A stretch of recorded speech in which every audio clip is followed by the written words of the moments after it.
ಇನ್ನೂವರೆಗೂ ನೋಡ್ತಾ ಇದ್ದೀವಿ, ಸ್ವಲ್ಪ ಉಳಿದಿದೆ ನೋಡಿ. ಆಲೂರು ವೆಂಕಟರಾಯ ಅವರ ಬಗ್ಗೆ ನಾನು ಹೇಳಿದ್ದೆ. ಆಲೂರು ವೆಂಕಟರಾಯ ಅವರ ಬಗ್ಗೆ ನಾನು ಹೇಳಿದ್ದೆ. ಒಂದು ನಿಮಿಷ. ಆಲೂರು ವೆಂಕಟರಾಯ ಅವರ ಬಗ್ಗೆ ಹೇಳಿದ್ದೆ. ಆಲೂರು ವೆಂಕಟರಾಯ ಅವರು ಕರ್ನಾಟಕ ರಾಜ್ಯದ ಏಕೀಕರಣಕ್ಕೆ ಕೊಟ್ಟಿರುವಂತಹ ಯೋಗದಾನವನ್ನು ನಾನು ಅದರ ಬಗ್ಗೆ ಮಾತಾಡಿದ್ದೆ. ಆಲೂರು ವೆಂಕಟರಾಯ ಅವರು ಭಾರತದ ಬೇರೆ ಬೇರೆ ಪ್ರದೇಶಗಳಲ್ಲಿ, ಇವತ್ತಿನ ಪಶ್ಚಿಮ ಬಂಗಾಳ ಪ್ರಾಂತ್ಯದಲ್ಲಾಗಿರ್ಬೋದು, ಒರಿಸ್ಸಾ ಪ್ರಾಂತ್ಯದಲ್ಲಾಗಿರ್ಬೋದು, ಮಹಾರಾಷ್ಟ್ರದಲ್ಲಾಗಿರ್ಬೋದು, ಅಥವಾ ದೆಹಲಿಯ ಆಸ್ಪಾಸಿನ ಏರಿಯಾದಲ್ಲಿ ಆಗಿರ್ಬೋದು, ಪಂಜಾಬ್ ಪ್ರಾಂತ್ಯದಲ್ಲಿ ಆಗಿರ್ಬೋದು, ಅಲ್ಲಿ ಯಾವ ರೀತಿ ಭಾರತದ ಸ್ವಾತಂತ್ರ್ಯ ಹೋರಾಟಕ್ಕಾಗಿ ಜನರು ಒಗ್ಗೂಟಾಗಿ ಏನು ಕ್ರಾಂತಿಕಾರಿ ವಿಚಾರಧಾರೆಗಳನ್ನು ಇಂಪ್ಲಿಮೆಂಟ್ ಮಾಡ್ತಿದ್ರೋ, ಅದೇ ರೀತಿ ಕರ್ನಾಟಕದ ಕನ್ನಡಿಗರು ಸಹಿತ ಒಂದೆಡೆಗೆ ಬರಬೇಕು, ಕನ್ನಡಿಗರು ಸಹಿತ ಈ ಭಾರತದ ಸ್ವಾತಂತ್ರ್ಯ ಸಂಗ್ರಾಮದಲ್ಲಿ ಇನ್ವಾಲ್ವ್ ಆಗಬೇಕು, ಸಹಯೋಗವನ್ನು ತೋರಿಸಬೇಕು, ಮತ್ತು ಈ ಭಾರತ ಎಂಬ ನಮ್ಮ ರಾಷ್ಟ್ರ ಎಂಬ ಪರಿಕಲ್ಪನೆ ಕನ್ನಡ ಭಾಷೆಯ ಅಭಿಮಾನ ಅವರಲ್ಲಿ ಮೂಡಬೇಕು ಅನ್ನೋ ಉದ್ದೇಶದಿಂದ ಅವ್ರು ಏನು ಮಾಡಿದ್ರಪ್ಪ ಅಂದರೆ ತನ್ನ ಒಂದು ಕೃತಿಯನ್ನು ಬಿಡುಗಡೆ ಮಾಡಿದರು.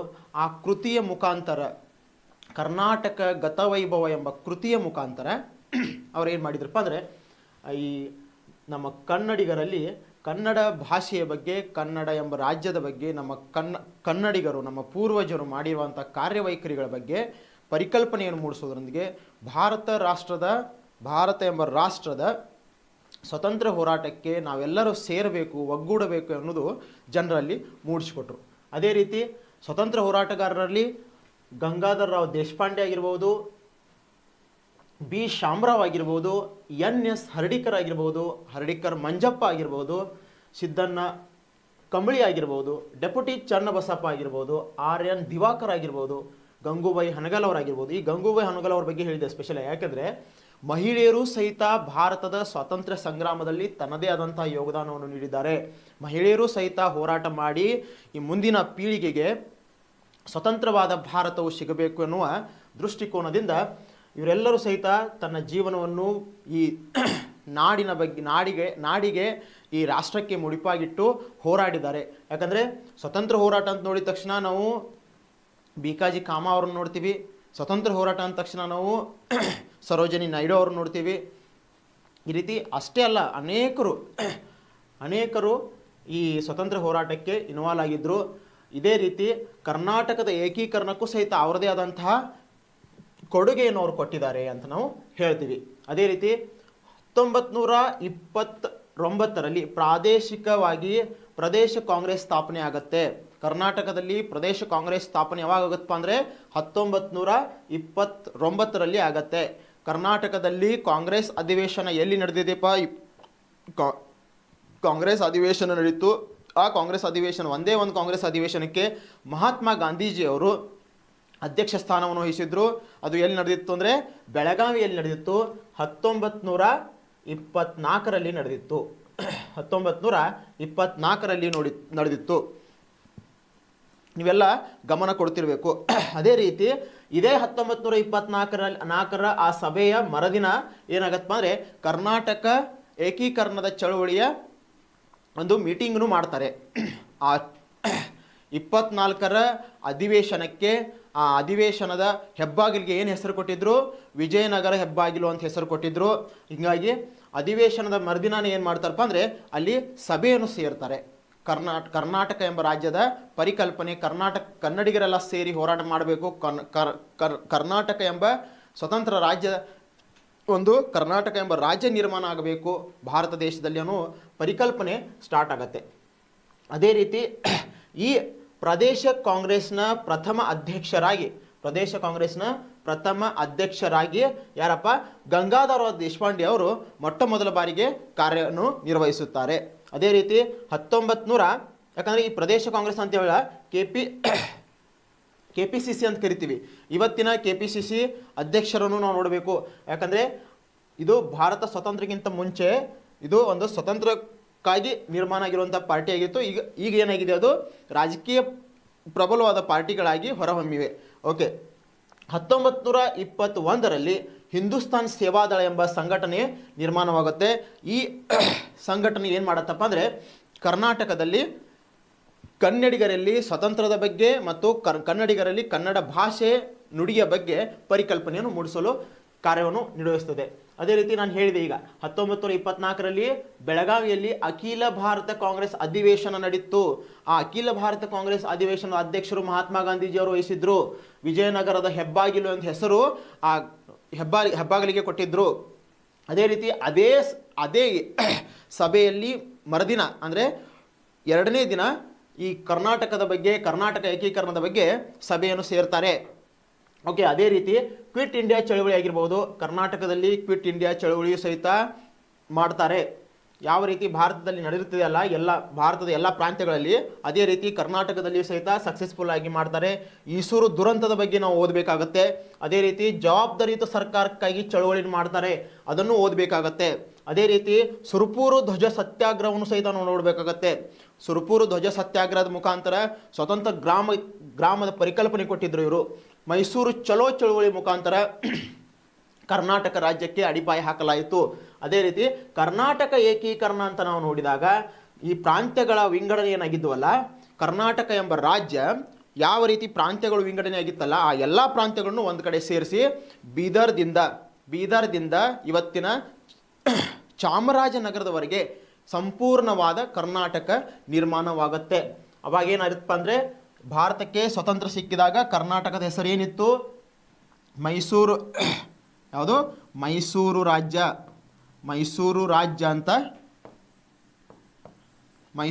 ಅಂತ ಹೆಸರಿತ್ತು. ಈ ಮೈಸೂರು ರಾಜ್ಯ ಎಂಬ ಹೆಸರನ್ನು ಮುಂದೆ ಬದಲಾಯಿಸ್ತಾರೆ. ಅದೇ ರೀತಿ ಏನಾಗತ್ತಪ್ಪ ಅಂದರೆ, ಈ ಮುಂಬೈ ಪ್ರಾಂತ್ಯಗಳಲ್ಲಿ ಕರ್ನಾಟಕದ ಕೆಲವೊಂದಿಷ್ಟು ಜಿಲ್ಲೆಗಳು ಇದ್ದವು, ಆ ಪ್ರಾಂತ್ಯಗಳನ್ನು ಒಂದು ಕಡೆ ಸೇರಿಸ್ತಾರೆ. ಇವತ್ತು ಈ ಮುಂಬೈ ಪ್ರಾಂತ್ಯವನ್ನು ಇವತ್ತು ನಾವೇನಂತ ಕರಿತೀವಿ?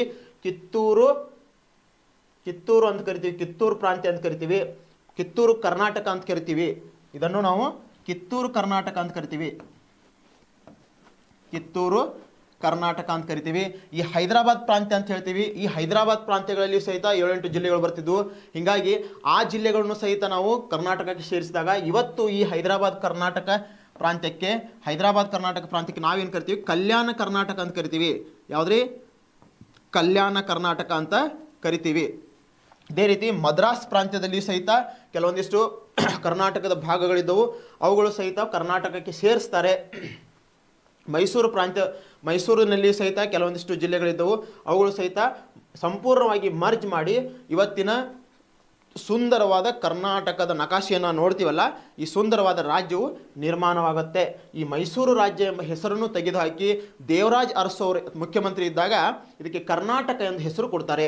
ಕರ್ನಾಟಕ ಎಂದು ಹೆಸರು ಕೊಡಬೇಕಾದ್ರೆ ಐತಿಹಾಸಿಕವಾಗಿ ಅಧ್ಯಯನ ಮಾಡುವುದರ ಮುಖಾಂತರ, ಸಮಿತಿಗಳನ್ನು ರಚಿಸುವುದರ ಮುಖಾಂತರ ಈ ಹೆಸರನ್ನು ಫೈನಲ್ ಮಾಡ್ತಾರೆ ದೇವರಾಜ್ ಅರಸು ಅವರು. ಕರ್ನಾಟಕಕ್ಕೆ ಮೊಟ್ಟ ಮೊದಲ ಬಾರಿಗೆ ಅಂದರೆ ಕರ್ನಾಟಕ ಎಂದು ಹೆಸರನ್ನು ಕೊಟ್ಟು ಇವತ್ತಿಗೂ ಸಹಿತ ಸಂಪೂರ್ಣ ಸರ್ಕಾರಿ ದಾಖಲೆಗಳಲ್ಲಿ ಕರ್ನಾಟಕ ಎಂದು ಹಾಕ್ತೀವಿ. ಇವತ್ತು ನಾವು ಕರ್ನಾಟಕ ಅಂತ ಕರಿತೀವಿ. ಇದನ್ನು ಮೊದಲು ಮೈಸೂರು ರಾಜ್ಯ ಅಂತ ಕರೆಯುತ್ತಿದ್ರು. ಓಕೆ, ಇದೇ ರೀತಿ ಆಲೂರು ವೆಂಕಟರಾಯ ಅವರ ಕೃತಿನೂ ನಾನು ಹೇಳಿದೆ, ಕರ್ನಾಟಕ ಗತವೈಭವ. ಆಲೂರು ವೆಂಕಟರಾಯ ಅವರ ಬಗ್ಗೆ ನಾವು ಅಧ್ಯಯನ ಮಾಡುವಾಗ ಕರ್ನಾಟಕ ಗತವೈಭವ ಮತ್ತು ವಾಗ್ಭೂಷಣ ಎಂಬ ಪತ್ರಿಕೆಯ ಮೇಲೆ ಹೇಳ್ತೀನಿ. ನಂತರ 1890ರಲ್ಲಿ ಕರ್ನಾಟಕ ವಿದ್ಯಾವರ್ಧಕ ಸಂಘ ಧಾರವಾಡದಲ್ಲಿ ಸ್ಥಾಪನೆ ಆಗುತ್ತೆ. ಯಾವಾಗಾದರೂ ನೀವು ಧಾರವಾಡಕ್ಕೆ ಬಂದಾಗ ಅಥವಾ ಧಾರವಾಡದಲ್ಲಿ ಇರುವವರು ಕಾಮನ್ ಆಗಿ ನಮಗೆ ಗೊತ್ತಾಗುತ್ತೆ, ಜುಬ್ಲಿ ಸರ್ಕಲ್ ಹತ್ರ ಕರ್ನಾಟಕ ವಿದ್ಯಾವರ್ಧಕ ಸಂಘದ ಶಾಖೆ ಇದೆ ಅಂತ ನೋಡ್ಬೋದು. 1915ರಲ್ಲಿ ಬೆಂಗಳೂರಿನಲ್ಲಿ ಕನ್ನಡ ಸಾಹಿತ್ಯ ಪರಿಷತ್ತನ್ನು ಸ್ಥಾಪನೆ ಮಾಡ್ತಾರೆ. ಕನ್ನಡ ಸಾಹಿತ್ಯ ಪರಿಷತ್ತು 1915ರಲ್ಲಿ ಸ್ಥಾಪನೆ ಮಾಡ್ತಾರೆ. ಆ ಸಮಯದಲ್ಲಿ ಮೈಸೂರಿನ ದಿವಾನರು ಯಾರು ಇರ್ತಾರೆ ಅಂದರೆ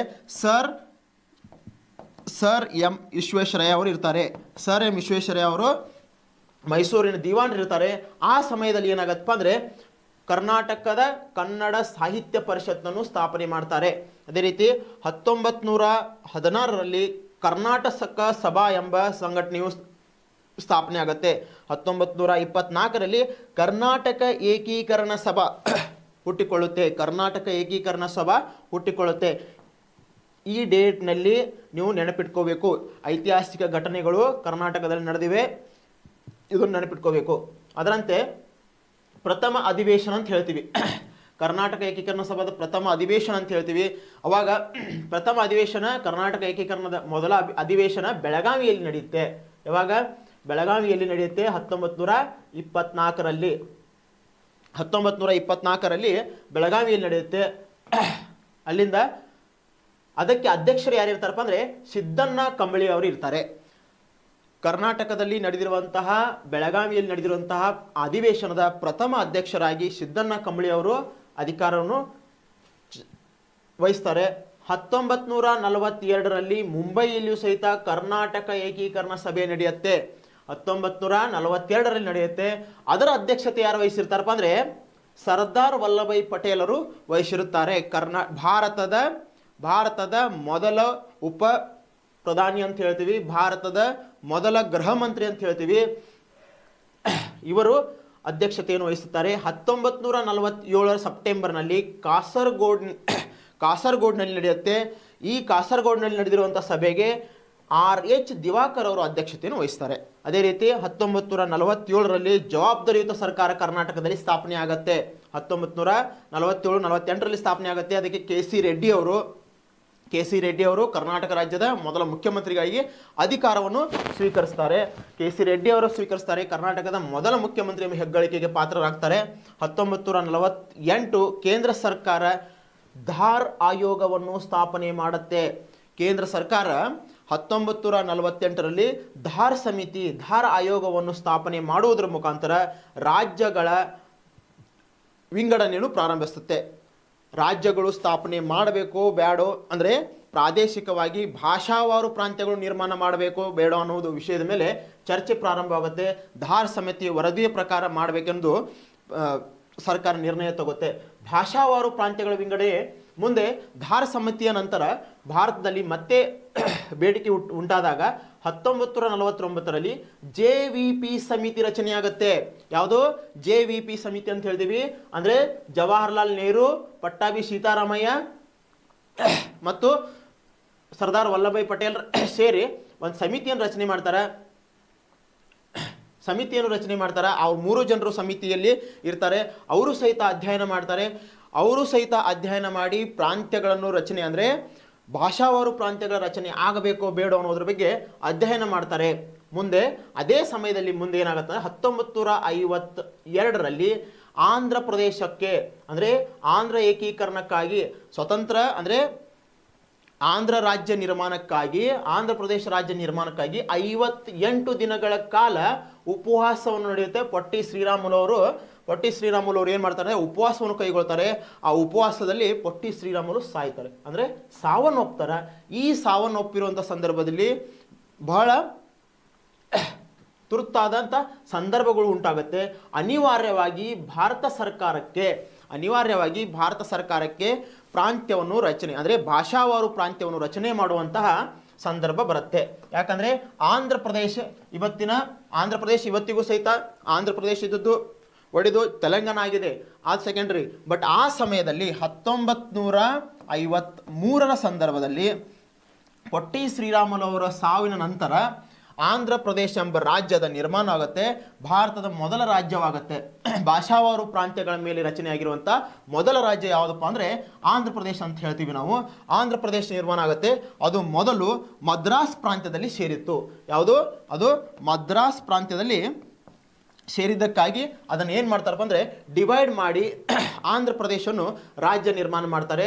ಆಂಧ್ರ ಪ್ರದೇಶಕ್ಕೆ ರಾಜಧಾನಿಯನ್ನಾಗಿ ಹೈದರಾಬಾದನ್ನು ಚಾಯ್ಸ್ ಮಾಡ್ತಾರೆ. ಹೈದರಾಬಾದ್ ನಿಜಾಮನ ಸಮಸ್ಯೆಗಳು ನಿಮಗೆ ಗೊತ್ತಿರಬಹುದು. ಭಾರತದ ಏಕೀಕರಣದ ಸಮಯದಲ್ಲಿ ಭಾರತದಲ್ಲಿ ರಾಜ್ಯಗಳ ವಿಲೀನದ ಸಂದರ್ಭದಲ್ಲಿ ಆಪರೇಷನ್ ಪೋಲೋ ಮುಖಾಂತರ ನಮ್ಮ ದೇಶದ ಆಗಿನ ಗೃಹ ಮಂತ್ರಿಗಳ ವಿಚಾರದ ಆಧಾರದ ಮೇಲೆ ಆಂಧ್ರ ಪ್ರದೇಶದ ಹೈದರಾಬಾದ್ ಪ್ರಾಂತ್ಯವನ್ನು ಭಾರತದ ಒಕ್ಕೂಟಕ್ಕೆ ಸೇರಿಸ್ಕೋತಾರೆ. ಅದು ನಿಮಗೆ ಗೊತ್ತಿದೆ. ಅದರ ನಂತರ ಆಂಧ್ರ ಪ್ರದೇಶವನ್ನು ಸ್ವತಂತ್ರ ರಾಜ್ಯವಾಗಿ ಮೊದಲ ಬಾರಿಗೆ ಭಾಷೆಯ ಆಧಾರದ ಮೇಲೆ ನಿರ್ಮಾಣ ಆಗುತ್ತೆ. ಅದರ ನಂತರ 1953ರಲ್ಲಿ ಹೇಳಿದಾಗೆ ಆಂಧ್ರ ಪ್ರದೇಶ ರಚನೆ ಆಗುತ್ತೆ. ಕೇಂದ್ರ ಸರ್ಕಾರ ಫಜಲ್ ಅಲಿ ಆಯೋಗನ ನಿರ್ಮಾಣ ಮಾಡುತ್ತೆ. ಫಜಲ್ ಅಲಿ ಆಯೋಗವನ್ನು ರಚಿಸಿ ಭಾಷಾವಾರು ಪ್ರಾಂತ್ಯಗಳ ವಿಂಗಡಣೆ ಅನಿವಾರ್ಯವಾಗಿ ಆಗಿದ್ದಕ್ಕಾಗಿ ಅವ್ರು ಏನು ಮಾಡ್ತಾರಪ್ಪ ಅಂದರೆ ಫಜಲ್ ಅಲಿ ಆಯೋಗವನ್ನು ರಚನೆ ಮಾಡೋದ್ರ ಮುಖಾಂತರ ರಾಜ್ಯಗಳ ಸೀಮೆಗಳನ್ನು ಹಾಕಲು ಪ್ರಾರಂಭಿಸ್ತಾರೆ, ನೋಡ್ತಾರೆ. ಅಂದರೆ ಯಾವ ಯಾವ ಪ್ರದೇಶಗಳು ಯಾವ ಯಾವ ರಾಜ್ಯಗಳಿಗೆ ಡಿವೈಡ್ ಮಾಡಿ ಕೊಡಬೇಕು ಅನ್ನೋದರ ಸಂಪೂರ್ಣ ವರದಿ ಯಾರು ಕೊಡ್ತಾರಪ್ಪ ಅಂದರೆ ಈ ಫಜಲ್ ಅಲಿ ಆಯೋಗ ಕೊಡ್ತದೆ. ಈ ಫಜಲ್ ಅಲಿ ಆಯೋಗನೇ ಇವತ್ತಿಗೂ ಸಹಿತ ಕರ್ನಾಟಕ ಮತ್ತು ಮಹಾರಾಷ್ಟ್ರದ ನಡುವಿನ ಬೆಳಗಾವಿ ಗಡಿ ವಿವಾದ ಏನಿದೆಯಲ್ಲ, ಈ ಫಜಲ್ ಅಲಿ ಆಯೋಗ ನಾವು ಇಟ್ಕೊಂಡು ಮಾಡ್ತಿದ್ದೀವಿ. ಧಾರ್ ಆಯೋಗವನ್ನು ನೋಡಿ ಇಟ್ಕೊಂಡು ಮಾಡ್ತಿದ್ದೀವಿ. ಬೆಳಗಾವಿಯನ್ನು ಕರ್ನಾಟಕಕ್ಕೆ ಕೊಡ್ತಾರೆ, ಸೊಲ್ಲಾಪುರ ಮಹಾರಾಷ್ಟ್ರದಲ್ಲಿ ಉಳಿಯುತ್ತೆ. ಈ ರೀತಿ ಮಾಡಿದಾಗ ಇವತ್ತಿಗೂ ಸಹಿತ ಬೆಳಗಾವಿಗೋಸ್ಕರ ಕರ್ನಾಟಕ ರಾಜ್ಯ ಸರ್ಕಾರ ಮತ್ತು ಮಹಾರಾಷ್ಟ್ರ ರಾಜ್ಯ ಸರ್ಕಾರ ಸುಪ್ರೀಂ ಕೋರ್ಟ್ದಲ್ಲಿಯೂ ಸಹಿತ ತನ್ನ ವಾದಗಳನ್ನು ಮಂಡಿಸ್ತಾ ಇವೆ. ಅದೇ ರೀತಿ 1956ರಲ್ಲಿ ರಾಜ್ಯ ಪುನರ್ವಿಂಗಡಣಾ ಕಾಯ್ದೆಯನ್ನು ಜಾರಿಗೆ ತಂದಾಗ 1956 ನವೆಂಬರ್ 1ರಂದು ಏಕೀಕೃತ ಕರ್ನಾಟಕದ ರಚನೆ ಆಗುತ್ತೆ. ಯಾವಾಗ 1956 ನವೆಂಬರ್ 1ರಂದು ಏಕೀಕೃತ ಕರ್ನಾಟಕದ ರಚನೆ ಆಗುತ್ತೆ. ಅವಾಗ ಏಕೀಕೃತ ಕರ್ನಾಟಕದ ಮುಖ್ಯಮಂತ್ರಿಯಾಗಿ ಏಕೀಕೃತ ಕರ್ನಾಟಕದ ಮುಖ್ಯಮಂತ್ರಿಯಾಗಿ ಎಸ್ ನಿಜಲಿಂಗಪ್ಪ ಅವರು ಆಧುನಿಕ ಮೈಸೂರು ರಾಜ್ಯದ ಮುಖ್ಯಮಂತ್ರಿಯಾಗಿ ಅಧಿಕಾರದಲ್ಲಿರ್ತಾರೆ. ಅದೇ ಸಮಯದಲ್ಲಿ ಈ ಗಡಿ ಹಂಚಿಕೆಯ ಸಂದರ್ಭದಲ್ಲಿ ಆಗಿರುವಂಥ ಘಟನೆಗಳನ್ನು ನಾವು ನೋಡಬೇಕಾಗುತ್ತೆ, ಡೆಪ್ತ್ ಆಗಿ ನೋಡಬೇಕಾಗುತ್ತೆ.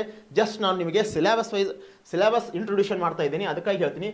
ಜತ್ ಇವತ್ತಿನ ಮಹಾರಾಷ್ಟ್ರದಲ್ಲಿರುವಂತಹ ಜತ್, ಸೊಲ್ಲಾಪುರ ಜಿಲ್ಲೆಯಲ್ಲಿ ಬರುವಂತಹ ಜತ್, ಅಕ್ಕಲ್ಕೋಟ್, ಚಂದಗಢ ಅಂದರೆ ಇಲ್ಲೇ ಬರುತ್ತೆ, ಬೆಳಗಾವಿ ಸೈಡಲ್ಲಿ ಬರುತ್ತೆ. ಇದು ಚಂದಗಢ ಕೊಲ್ಲಾಪುರ ಜಿಲ್ಲೆಯಲ್ಲಿ ಬರುತ್ತೆ. ಸೋಲಾಪುರ್, ಗಡಿಂಗ್ಲಾಜ್ ಇದು ಸಹಿತ ಕೊಲ್ಲಾಪುರ ಜಿಲ್ಲೆಯಲ್ಲಿ ಬರುತ್ತೆ. ಖಾನಾಪುರ್ ಇದು ಕರ್ನಾಟಕದ ಬೆಳಗಾವಿ ಜಿಲ್ಲೆಯಲ್ಲಿ ಬರುತ್ತೆ. ನಿಪ್ಪಾಣಿ ಇದು ಕರ್ನಾಟಕದ ಸಂಪೂರ್ಣ ಗಡಿ ಭಾಗ. ಇದು ಬೆಳಗಾವಿ ಜಿಲ್ಲೆಯಲ್ಲಿ ಬರುತ್ತೆ. ಚಿಕ್ಕೋಡಿ ಈಗ ಸ್ಪೆಷಲ್ ತಾಲೂಕನ್ನಾಗಿ ಅನೌನ್ಸ್ ಮಾಡಿದೆ ಸರ್ಕಾರ. ಇದು ಸಹಿತ ವಾದದಲ್ಲಿ ಇರುತ್ತೆ.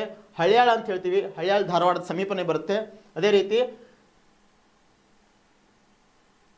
ಮಡಿಕೇಸೂರು, ಅಗೋನಿ ಅಂತ ಆಂಧ್ರ ಪ್ರದೇಶದ ಅಂದರೆ ಆಧೀನದಲ್ಲಿದೆ, ಇದು ಸಹಿತ ವಾದದಲ್ಲಿರುವಂಥ ಪ್ರದೇಶ ಆಗಿರುತ್ತೆ. ನೀಲಗಿರಿ ಪ್ರದೇಶ, ಹೊಸೂರು, ಹಿಂದಪೂರು ಇವೆಲ್ಲ ತಮಿಳುನಾಡು ಪ್ರಾಂತ್ಯದಲ್ಲಿ ಬರ್ತವೆ.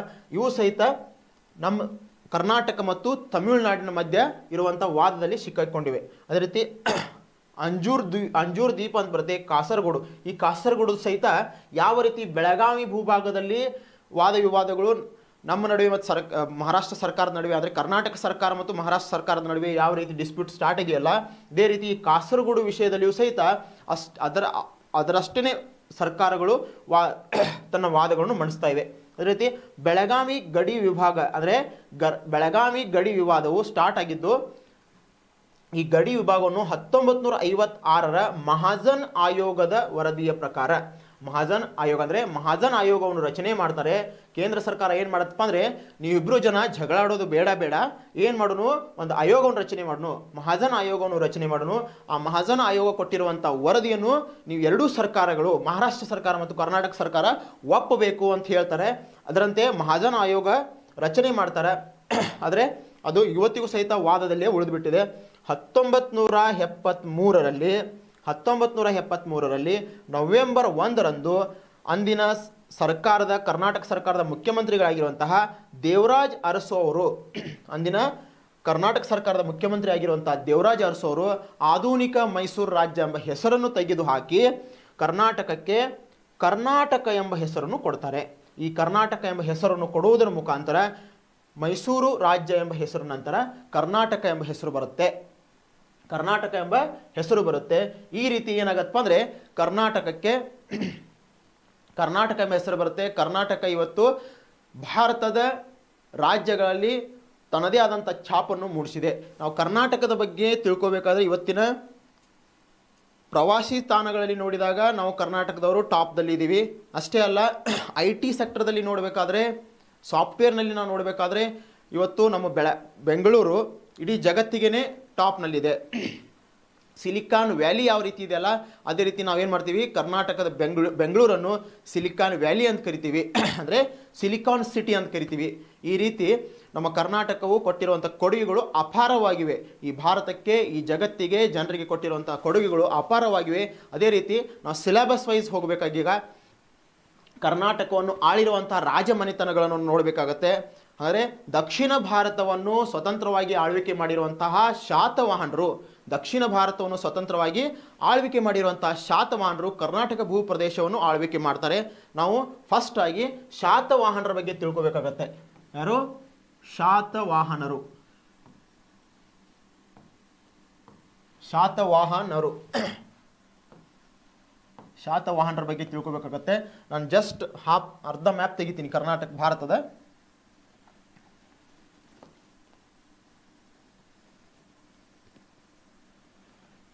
ಈ ಭಾರತದ ಹಾಫ್ ಮ್ಯಾಪ್ ತೆಗೆದಿದ್ದೀನಿ ನಾನು. ಈ ದಕ್ಷಿಣ ಭಾರತ ಪ್ರಾಂತ್ಯವನ್ನು ತೆಗಿತೀನಿ. ಈ ದಕ್ಷಿಣ ಭಾರತ ಪ್ರಾಂತ್ಯವನ್ನು ಮೊಟ್ಟ ಮೊದಲ ಬಾರಿಗೆ ಆಳ್ವಿಕೆ ಮಾಡಿರುವಂತಹ, ಸ್ವತಂತ್ರವಾಗಿ ಆಳ್ವಿಕೆ ಮಾಡಿರುವಂತಹ ದಕ್ಷಿಣ ಭಾರತದ ಮೊದಲ ರಾಜಮನೆತನ ಹೆಗ್ಗಳಿಕೆಗೆ ಪಾತ್ರ ಆಗಿದ್ದು ಯಾವುದು? ಶಾತವಾಹನರು ಅಂತ ಹೇಳ್ತೀವಿ. ಈ ಶಾತವಾಹನರು ಏನು ಮಾಡ್ತಾರೆ ಅಂದರೆ ದಕ್ಷಿಣ ಭಾರತವನ್ನು ಸ್ವತಂತ್ರವಾಗಿ ಆಳ್ವಿಕೆ ಮಾಡ್ತಾರೆ. ಎಲ್ಲಿ ಆಳ್ವಿಕೆ ಮಾಡ್ತಾರಪ್ಪ ಅಂದರೆ ಈ ಭಾರತದ ಭೂಭಾಗದಲ್ಲಿ ಬರುವಂತಹ ಮಹಾರಾಷ್ಟ್ರ ಪ್ರಾಂತ್ಯದಲ್ಲಿ, ಏನಿದೆ ಮಹಾರಾಷ್ಟ್ರ ಅಂತ ನೋಡ್ತೀವಲ್ಲ, ಈ ಮಹಾರಾಷ್ಟ್ರ ಪ್ರಾಂತ್ಯದಲ್ಲಿ ಔರಂಗಾಬಾದ್ ಜಿಲ್ಲೆ ಅಂತ ಬರುತ್ತೆ. ಇವತ್ತಿನ ಔರಂಗಾಬಾದ್ ಜಿಲ್ಲೆಯ ಪೈಠನ್ ಎಂಬ ಪ್ರಾಂತ್ಯವನ್ನು ತನ್ನ ರಾಜಧಾನಿಯನ್ನಾಗಿ ಮಾಡಿಕೊಂಡು ನರ್ಮದಾ ನದಿಯ ತೀರದ ಮೇಲೆ ಬರುವಂತಹ ಪೈಠನ್ ಎಂಬ ಪ್ರಾಂತ್ಯವನ್ನು ತನ್ನ ರಾಜಧಾನಿಯನ್ನಾಗಿ ಮಾಡಿಕೊಂಡು ಆಳ್ವಿಕೆಯನ್ನು ಮಾಡ್ತಾರೆ. ಈ ಪೈಠನ್ ಎಂಬ ಪ್ರಾಂತ್ಯವನ್ನು ತನ್ನ ರಾಜಧಾನಿಯನ್ನಾಗಿ ಮಾಡಿಕೊಂಡು ಆಳ್ವಿಕೆಯನ್ನು ಮಾಡ್ತಾರೆ. ಇವರ ಸಾಮ್ರಾಜ್ಯದ ಸ್ಥಾಪಕ ಅಂತ ನೋಡಿದಾಗ ಸಿಮುಖ ಅಂತ ಹೇಳ್ತೀವಿ. ಯಾರು? ಸಿಮುಖ ಅಂತ ಹೇಳ್ತೀವಿ.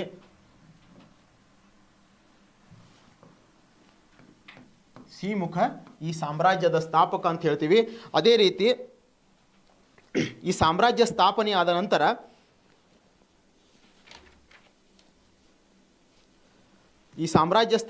ನಂತರ ದಕ್ಷಿಣ ಭಾರತವನ್ನು ಆಳುತ್ತಿರುವಂತಹ ಈ ಸಾಮ್ರಾಜ್ಯ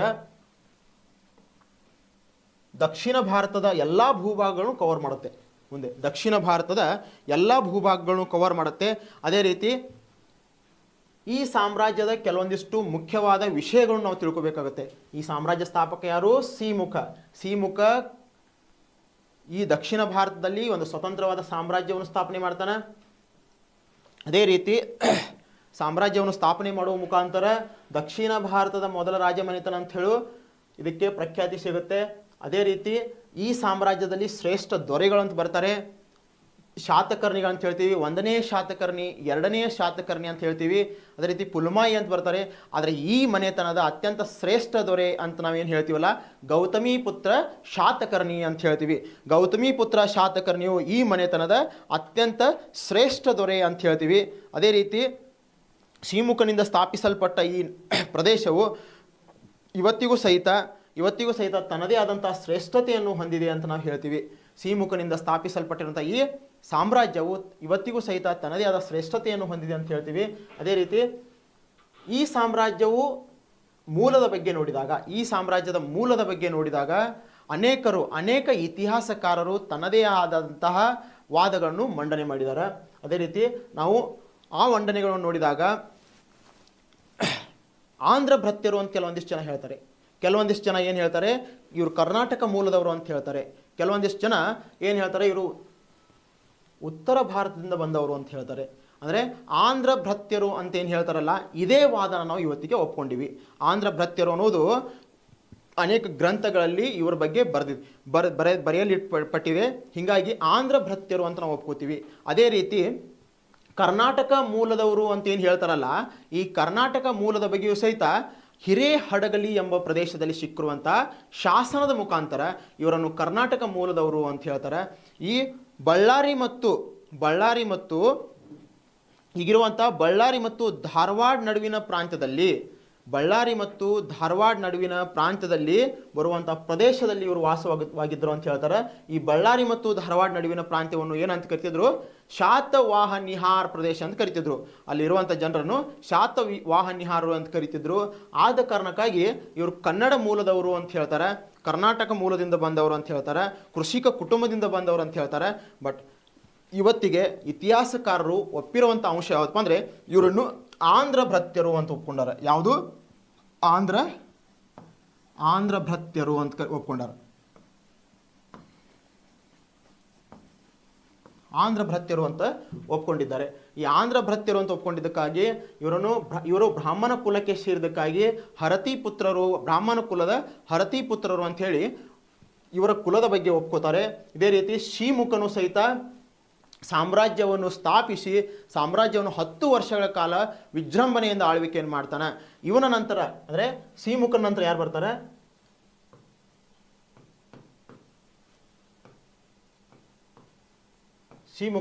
ಶ್ರೀಮುಖನ ನಂತರ ಕೃಷ್ಣ ಅಂತ ಬರ್ತಾನೆ.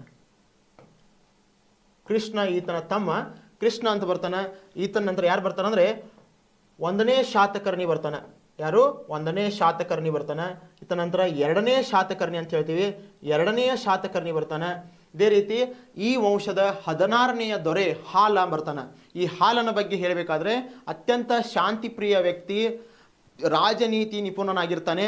ಈತನು ಸಹಿತ ಈ ಸಾಮ್ರಾಜ್ಯವನ್ನು ಆಳ್ವಿಕೆ ಮಾಡ್ತಾನೆ. ಈ ಹಾಲನ ಬಗ್ಗೆ ಸ್ಪೆಷಲ್ ಆಗಿ ಹೇಳಬೇಕಾಯ್ತಂದ್ರೆ ಈ ಹಾಲ ಗತಾ ಸಪ್ತಸತಿ ಎಂಬ ಕೃತಿಯನ್ನು ಬರಿತಾನೆ. ಗತಾ ಸಪ್ತಸತಿ ಎಂಬ ಕೃತಿ ಬರಿತಾನೆ. ಇವನ ನಂತರದ ದಿನಗಳಲ್ಲಿ, ಹಾಲನ ನಂತರದ ದಿನಗಳಲ್ಲಿ ಸುಮಾರು 100-150 ವರ್ಷಗಳ ಕಾಲ ಈ ಸಾಮ್ರಾಜ್ಯ ಸಂಪೂರ್ಣವಾಗಿ ಕಗ್ಗತ್ತಲೆ ನಾಡಾಗಿ ಉಳಿದಿರುತ್ತದೆ.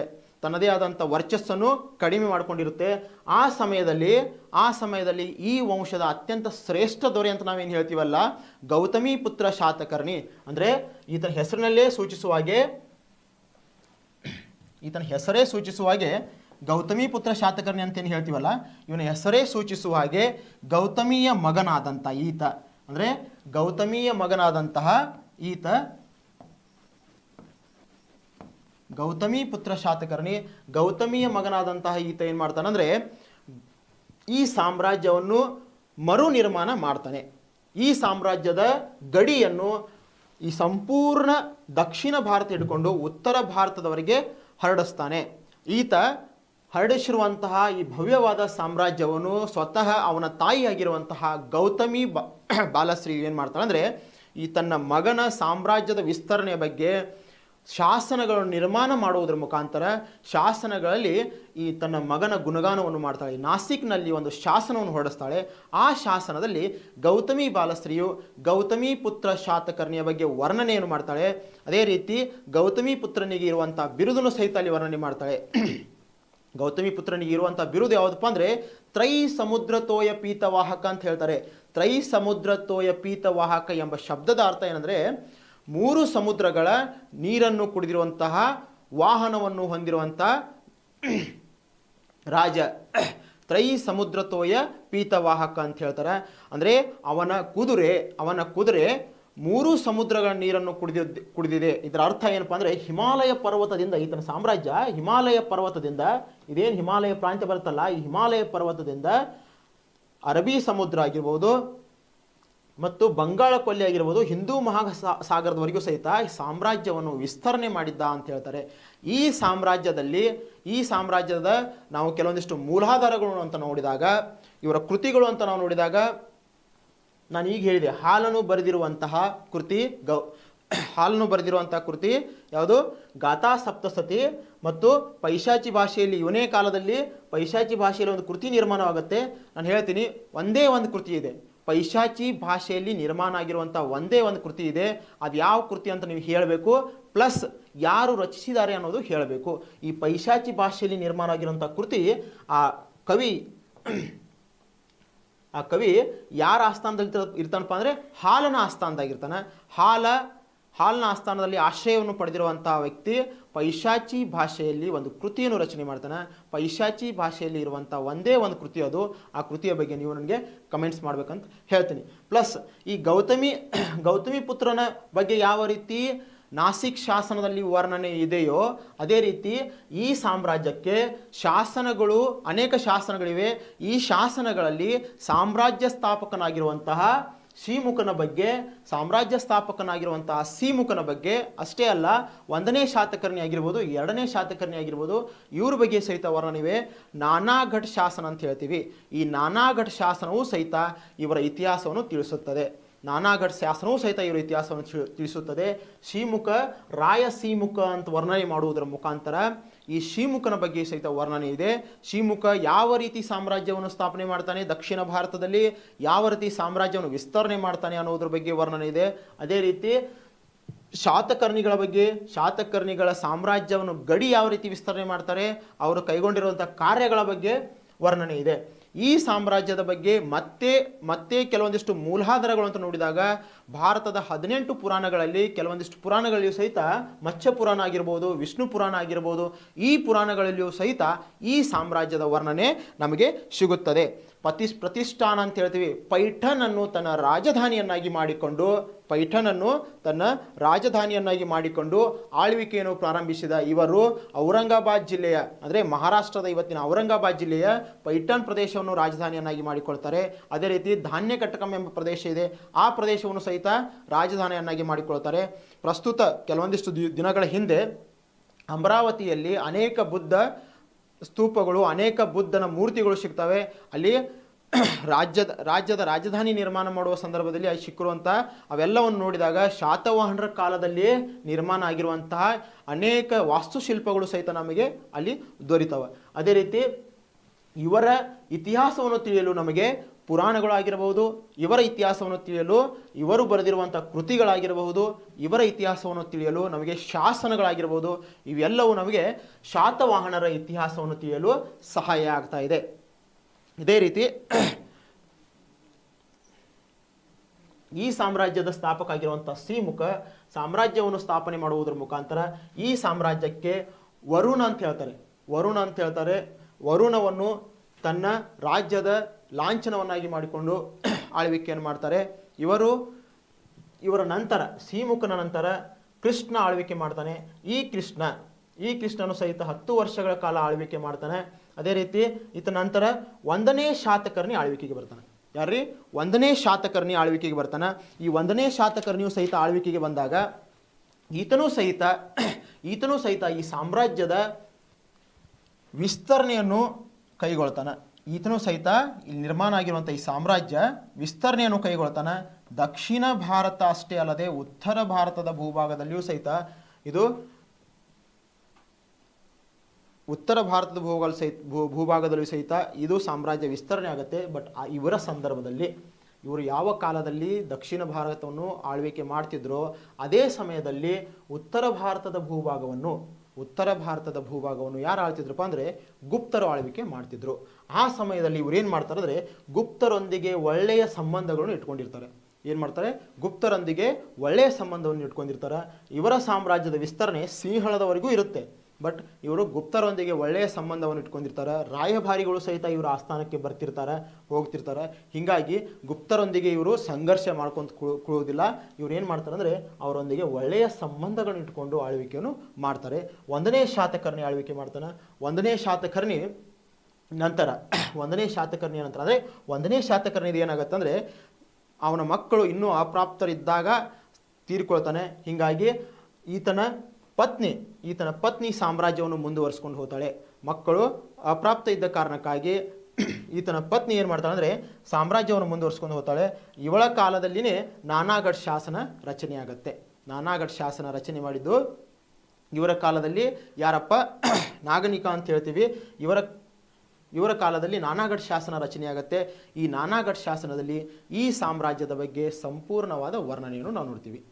ನಾನಾಗಢ ಶಾಸನದಲ್ಲಿ ಸಂಪೂರ್ಣವಾದ ವರ್ಣನೆ ನೋಡ್ತೀವಿ. ಈ ಸಾಮ್ರಾಜ್ಯದ ಸ್ಥಾಪಕನ ಬಗ್ಗೆ ನಾವು ನೋಡ್ತೀವಿ. ಅದೇ ರೀತಿ ಈ ಸಾಮ್ರಾಜ್ಯವು ರಾಜಧಾನಿಗಳನ್ನು ಯಾವ ರೀತಿ ಬದಲಾಯಿಸ್ಕೊಳ್ತಾ ಬರುತ್ತೆ, ಕಾರಣಗಳನ್ನು ಹೇಳ್ತಾರೆ. ಅದೇ ರೀತಿ ಮೊಟ್ಟ ಮೊದಲ ಬಾರಿಗೆ ಈ ಸಾಮ್ರಾಜ್ಯ ಬಗ್ಗೆ ನಮಗೆ ಗೊತ್ತಾಗಲು ಕಾರಣ ಏನಂದರೆ ನಾನಾಗಢ ಶಾಸನ ಅಂತ ಹೇಳ್ತೀವಿ. ನಾನಾಗಢ ಶಾಸನ 1ನೇ ಶಾತಕರ್ಣಿಯ ಹೆಂಡತಿ ಹೊರಡಿಸ್ತಾಳೆ. 1ನೇ ಶಾತಕರ್ಣಿ ತೀರಿಕೊಂಡಾಗ ಮಕ್ಕಳು ಅಪ್ರಾಪ್ತ ಇದ್ದ ಕಾರಣಕ್ಕಾಗಿ ತಾವೇ ಸಾಮ್ರಾಜ್ಯವನ್ನು ಮುಂದುವರಿಸ್ಕೊಂಡು ಹೋಗ್ತಾಳೆ. ಇಲ್ಲಿ ಒಂದು ಮಹತ್ವವಾದ ವಿಷಯವನ್ನು ಹೇಳಬೇಕಂದ್ರೆ ನಿಮಗೆ, ಶಾತವಾಹನರ ಕಾರಣದಲ್ಲಿ ಸ್ತ್ರೀಯರಿಗೆ ಅವರದೇ ಆದಂಥ ಸ್ಥಾನಮಾನವನ್ನು ಕೊಟ್ಟಿದ್ದರು, ಸ್ವಂತ ಆಸ್ತಿಯನ್ನು ಹೊಂದುವಂಥ ಸ್ಥಾನಮಾನವನ್ನು ಕೊಟ್ಟಿದ್ದರು, ಶಾಸ್ತ್ರಗಳನ್ನು ಹೊರಡಿಸುವಂಥ ಸ್ಥಾನಮಾನವನ್ನು ಕೊಟ್ಟಿದ್ದರು. ಅಂದರೆ ಪಿತೃಪ್ರಧಾನ ಮತ್ತು ಮಾತೃಪ್ರಧಾನಗಳನ್ನು ನೋಡ್ತೀವಿ ನಾವು. ಪಿತೃಪ್ರಧಾನ ಕುಟುಂಬಗಳು ಅಂತ ಹೇಳ್ತೀವಿ, ಮಾತೃಪ್ರಧಾನ ಕುಟುಂಬಗಳು ಅಂತ ನಾವು ಭಾರತದಲ್ಲಿ ನೋಡ್ತೀವಿ. ಆದರೆ ಇವರ ಕಾಲದಲ್ಲಿ ತಾಯಿಗೆ ತನ್ನದೇ ಆದಂಥ ಸ್ಥಾನಮಾನ ಕೊಟ್ಟಿದ್ರು ಅವರು. ಹೆಸರಿನ ಮುಂದೆ ಈ ಶಾತವಾಹನರು ಏನು ಮಾಡ್ತಿದ್ರು ಅಂದರೆ ತನ್ನ ಹೆಸರಿನ ಮುಂದೆ ತಾಯಿಯ ಹೆಸರನ್ನು ಹಾಕುತ್ತಿದ್ರು. ಹೀಗಾಗಿ ಇವರ ಕಾಲದಲ್ಲಿ ಸ್ತ್ರೀಯರಿಗೆ ಉನ್ನತವಾದ ಸ್ಥಾನಮಾನವನ್ನು ಕೊಟ್ಟಿದ್ದರು. ಸಾಮ್ರಾಜ್ಯದ ಆಳ್ವಿಕೆಯಲ್ಲಿ ರಾಜಕೀಯ ವಿಚಾರಧಾರೆಗಳಲ್ಲಾಗಿರ್ಬೋದು ಅಥವಾ ಸಾಮಾಜಿಕ ವಿಚಾರಧಾರೆಗಳಲ್ಲಾಗಿರ್ಬೋದು ಸ್ತ್ರೀಯರು ಭಾಗವಹಿಸಬಹುದು ಮತ್ತು ತನ್ನ ವಿಚಾರಗಳನ್ನು ಮಂಡಿಸಬಹುದು ಎನ್ನುವುದು ಇಟ್ಟಿದ್ರು. ಇದೇ ರೀತಿ ಗೌತಮಿ ಪುತ್ರ ಶಾತಕರ್ಣಿಯನ್ನು ನೋಡಿದಾಗ ಗೌತಮಿ ಬಾಲಶ್ರೀಯ ಬಗ್ಗೆನೂ ನಾವು ನೋಡ್ತೀವಿ. ಯಾವ ರೀತಿ ನಾಗನಿಕಾಳನ್ನು ನೋಡ್ತೀವಿ, ಯಾವ ರೀತಿ ನಾಗನಿಕಾ ಸಹಿತ ಇಲ್ಲಿ ಸಾಮ್ರಾಜ್ಯವನ್ನು ಮುಂದುವರಿಸ್ಕೊಂಡು ಹೋಗ್ತಾಳಲ್ಲ, ಅದೇ ರೀತಿ ಗೌತಮಿ ಪುತ್ರ ಶಾತಕರ್ಣಿ ನೋಡಿದಾಗ ನಾವು ಗೌತಮಿ ಬಾಲಶ್ರೀಯ ಬಗ್ಗೆನೂ ತಿಳ್ಕೊತೀವಿ. ಗೌತಮಿ ಬಾಲಶ್ರೀ ಹೊರಡಿಸಿರುವಂಥ ಶಾಸನ ಯಾವುದು? ನಾಸಿಕ್ ಶಾಸನ. ಅದೇ ರೀತಿ ನಾಗನಿಕಾ ಹೊರಡಿಸಿರುವಂಥ ಶಾಸನ ಯಾವುದು? ನಾನಾಗಢ ಶಾಸನ ಅಂತ ಹೇಳಿದ್ದೀವಿ. ನಾನಾಗಢ ಶಾಸನದಲ್ಲಿ ಮೊಟ್ಟ ಮೊದಲ ಬಾರಿಗೆ ಸಾಮ್ರಾಜ್ಯದ ವಿಸ್ತರಣೆ, ಸಾಮ್ರಾಜ್ಯದ ಸ್ಥಾಪಕನಾಗಿರುವಂತಹ ಶ್ರೀಮುಖನಿಗೆ ಇರುವಂತಹ ಬಿರುದು ಇವೆಲ್ಲವೂ ಆ ನಾಗನಿಕಾ ಹೊರಡಿಸಿರುವಂತಹ ನಾನಾಗಢ ಶಾಸನದಲ್ಲಿ ನೋಡ್ತೀವಿ. ಅದೇ ರೀತಿ ಈ ಗೌತಮಿ ಬಾಲಶ್ರೀಯಿಂದ ರಚನೆ ಆಗಿರುವಂತಹ ನಾಸಿಕ್ ಶಾಸನ ಅಂತ ನಾವು ನೋಡಿದಾಗ ಈ ನಾಸಿಕ್ ಶಾಸನದಲ್ಲಿ ಗೌತಮಿ ಬಾಲಶ್ರೀಯು ತನ್ನ ಮಗನು 100 ವರ್ಷಗಳಿಂದ ಕಗ್ಗತ್ತಲ ಸಾಮ್ರಾಜ್ಯ ಆಗಿರುವಂತಹ ಈ ಶಾತವಾಹನ ಸಾಮ್ರಾಜ್ಯವನ್ನು ಯಾವ ರೀತಿ ಪುನರ್ ನಿರ್ಮಾಣ ಮಾಡ್ತಾನೆ, ಯಾವ ರೀತಿ ಸಾಮ್ರಾಜ್ಯ ವಿಸ್ತರಣೆ ಮಾಡ್ತಾನೆ ಅನ್ನೋದು ತನ್ನ ಮಾತಿನಲ್ಲಿ ವರ್ಣನೆಯನ್ನು ಮಾಡ್ತಾಳೆ. ಗೌತಮಿ ಬಾಲಶ್ರೀ ತ್ರೈ ಸಮುದ್ರ ತೋಯ ಪೀತವಾಹಕ ನನ್ನ ಮಗ ಅಂತ ಹೇಳ್ತಾರೆ. ಅಂದರೆ ತ್ರೈ ಸಮುದ್ರ ತೋಯ ಪೀತವಾಹಕ 3 ಸಮುದ್ರಗಳ ನೀರನ್ನು ಕುಡಿದಿರುವಂಥ ಕುದುರೆಯನ್ನು ಹೊಂದಿದ್ದ ನನ್ನ ಮಗ ಅಂಥೇಳಿ ವರ್ಣನೆ ಮಾಡ್ತಾಳೆ. ಇದೇ ರೀತಿ 2ನೇ ಶಾತಕರ್ಣಿಯು ಆಳ್ವಿಕೆಗೆ ಬರ್ತಾನೆ. 2ನೇ ಶಾತಕರ್ಣಿಯು ಸಹಿತ ದಂಡಯಾತ್ರೆಗಳನ್ನು ಕೈಗೊಳ್ಳುವುದರ ಮುಖಾಂತರ ಸಾಮ್ರಾಜ್ಯವನ್ನು ವಿಸ್ತರಣೆ ಮಾಡ್ತಾನೆ. ಈ ಸಾಮ್ರಾಜ್ಯದ ಒಟ್ಟು ಇದನ್ನು ನೋಡಿದಾಗ ನಾವು 30ಕ್ಕೂ ಹೆಚ್ಚು ರಾಜರು ಆಳ್ವಿಕೆ ಮಾಡಿದ್ದಾರೆ. ಎಷ್ಟು? 30ಕ್ಕೂ ಹೆಚ್ಚು ರಾಜರು ಆಳ್ವಿಕೆ ಮಾಡಿದ್ದಾರೆ. ಟೋಟಲಿ ನಾವು ನೋಡಿದಾಗ 400 ವರ್ಷಗಳಕ್ಕಿಂತಲೂ ಹೆಚ್ಚು ಕಾಲದವರೆಗೆ ಆಳ್ವಿಕೆಯನ್ನು ಮಾಡಿದ್ದಾರೆ ಅಂತ ನಾವು ಹೇಳ್ಬೋದು. ಅದೇ ರೀತಿ ಈ 30ಕ್ಕೂ ಹೆಚ್ಚು ರಾಜರು ಅಂತ ಹೇಳ್ತೀವಲ್ಲ, 16ನೇಯ ರಾಜ ಅಂದರೆ 17ನೇಯ ರಾಜನಾದಂಥ ಹಾಲ ಆಳ್ವಿಕೆಗೆ ಬರ್ತಾನೆ. ಯಾರು? ಹಾಲ ಆಳ್ವಿಕೆಗೆ ಬರ್ತಾನೆ. ಈ ಹಾಲ ಆಳ್ವಿಕೆಗೆ ಬಂದಾಗ ಈ ಸಾಮ್ರಾಜ್ಯದ ಗಡಿ ವಿಸ್ತರಣೆಯೊಂದಿಗೆ ಈ ಸಾಮ್ರಾಜ್ಯವು ಸುತ್ತಮುತ್ತಲಿನ ಎಲ್ಲ ರಾಜಮನೆತನಗಳೊಂದಿಗೆ ವೈವಾಹಿಕ ಸಂಬಂಧಗಳನ್ನು ಬೆಳೆಸುವುದರ ಮುಖಾಂತರ ಶಾಂತಿಪ್ರಿಯವಾಗಿ ಸಾಮ್ರಾಜ್ಯವನ್ನು ವಿಸ್ತರಣೆ ಮಾಡ್ತಾ ನಡೆಸ್ಕೊಂಡು ಹೋಗ್ತಾನೆ. ಈ ಹಾಲ ಸಾಮ್ರಾಜ್ಯಕ್ಕೆ ಅಧಿಪತಿ ಆದಾಗ ಹಾಲನು ಏನು ಮಾಡ್ತಾನಪ್ಪ ಅಂದರೆ ಶಕ ಸಂವತ್ಸರವನ್ನು ಪ್ರಾರಂಭಿಸ್ತಾನೆ. ಶಕರ ಕಾಲದಲ್ಲಿ ಶಕ ಸಂವತ್ಸರವನ್ನು ಪ್ರಾರಂಭಿಸ್ತಾನೆ. ಹಾಲ ಒಂದು ಕೃತಿನೂ ಬರೀತಾನೆ. ಯಾಕಂದರೆ ಹಾಲ ಒಬ್ಬ ಸಾಹಿತಿನೂ ಆಗಿದ್ದ, ಹಾಲ ಒಬ್ಬ ರಾಜನೂ ಆಗಿದ್ದ, ಹಾಲ ಒಬ್ಬ ರಾಜಕೀಯ ನಿಪುಣನೂ ಆಗಿದ್ದ, ರಾಜಕಾರಣಿಯೂ ಆಗಿದ್ದ, ರಾಜನೀತಿ ತಜ್ಞನೂ ಆಗಿದ್ದ. ಹೀಗಾಗಿ ಹಾಲ ಏನು ಮಾಡ್ತಾನೆ? ಗತಾ ಸಪ್ತಸತಿ ಎಂಬ ಕೃತಿಯನ್ನು ಬರಿತಾನೆ. ಯಾವುದು?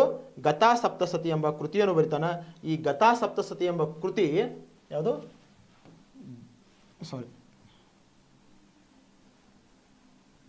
ಗತಾ ಸಪ್ತಸತಿ ಅಂತ ಹೇಳ್ತೀವಿ. ಈ ಗತಾ ಸಪ್ತಸತಿ ಎಂಬ ಕೃತಿ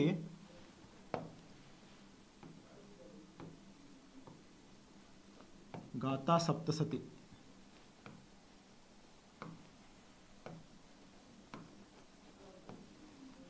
ಸಪ್ತಸತಿ ಅಂತ ಹೇಳ್ತೀವಿ. ಈ ಗತಾ ಸಪ್ತಸತಿ ಕೃತಿಯಲ್ಲಿ 700 ಕಾವ್ಯಗಳನ್ನು ಹೊಂದಿರುವಂಥ ಈ ಕೃತಿ. ಎಷ್ಟು? 700 ಕಾವ್ಯಗಳು ಹೊಂದಿರುವಂಥ ಈ ಕೃತಿಯನ್ನು ರಚನೆ ಮಾಡ್ತಾನೆ. ಈ 700 ಕಾವ್ಯಗಳನ್ನು ಹೊಂದಿರುವಂಥ ಈ ಕೃತಿಯಲ್ಲಿ ಸಂಪೂರ್ಣವಾಗಿ ಪ್ರೇಮ ಕಾವ್ಯಗಳು ಅಂತ ಹೇಳ್ತಾರೆ. ಈ ಗಾಥಾ ಸಪ್ತಸತಿ ಕೃತಿಯನ್ನು ಬರೆದವರು ಯಾರಪ್ಪ ಅಂತ ನಿಮಗೆ ಕೇಳಿದರೆ ಹಾಲ ಅಂತ ನೀವು ಹೇಳಬೇಕು. ಗತಾ ಸಪ್ತಸತಿ ಕೃತಿಯನ್ನು ರಚಿಸಿರುವಂಥ ವ್ಯಕ್ತಿ ಯಾರಪ್ಪ ಅಂದರೆ ಹಾಲ ಅಂತ ಹೇಳಬೇಕು. ಈತ ಶಾತವಾಹನರ ವಂಶಕ್ಕೆ ಸೇರಿದವನು ಅಂತ ಹೇಳಬೇಕು. ಈತನೂ ಸಹಿತ ಸಾಮ್ರಾಜ್ಯವನ್ನು ವ್ಯವಸ್ಥಿತವಾಗಿ ನಡೆಸ್ಕೊಂಡು ಹೋಗ್ತಾನೆ. ಈತನ ಕಾಲದಲ್ಲಿ ಏನಾಗತ್ತಪ್ಪ ಅಂದರೆ ಸಿಂಹಳದ ಮೇಲೆ ದಂಡೆತ್ತಿ ಹೋಗ್ತಾರೆ. ಈತನ ಸೇನಾಧಿಪತಿಯನ್ನು ಸಿಂಹಳದ ಮೇಲೆ ದಂಡೆತ್ತಿ ಹೋಗುವಾಗ ಹೇಳಿದಾಗ ಸಿಂಹಳಕ್ಕೆ ದಂಡೆತ್ತಿ ಹೋದಾಗ ಸಿಂಹಳದಿಂದ ಬರುವಾಗ ಅಲ್ಲಿರುವಂಥ ರಾಜನೊಂದಿಗೆ ವೈವಾಹಿಕ ಸಂಬಂಧವನ್ನು ಇಟ್ಟುಕೊಳ್ಳುವುದರ ಮುಖಾಂತರ ಅಲ್ಲಿರುವಂಥ ರಾಜನಿಗೆ ಸೋಲಿಸುವುದರ ಮುಖಾಂತರ ಅವನ ಮಗಳನ್ನು ಮದುವೆ ಆಗ್ತಾನೆ ಈತ. ಯಾರು? ಹಾಲ ಏನು ಮಾಡ್ತಾನಪ್ಪ ಅಂದರೆ ಹಾಲ ಸಿಂಹಳದೊಂದಿಗೆ ವೈವಾಹಿಕ ಸಂಬಂಧವನ್ನು ಬೆಳೆಸೋದ್ರ ಮುಖಾಂತರ ಲೀಲಾವತಿ ಅಂತ ಹೇಳ್ತೀವಿ. ಇವನ ಹೆಂಡತಿ ಹೆಸರೇನು? ಲೀಲಾವತಿ ಅಂತ ಹೇಳ್ತೀವಿ.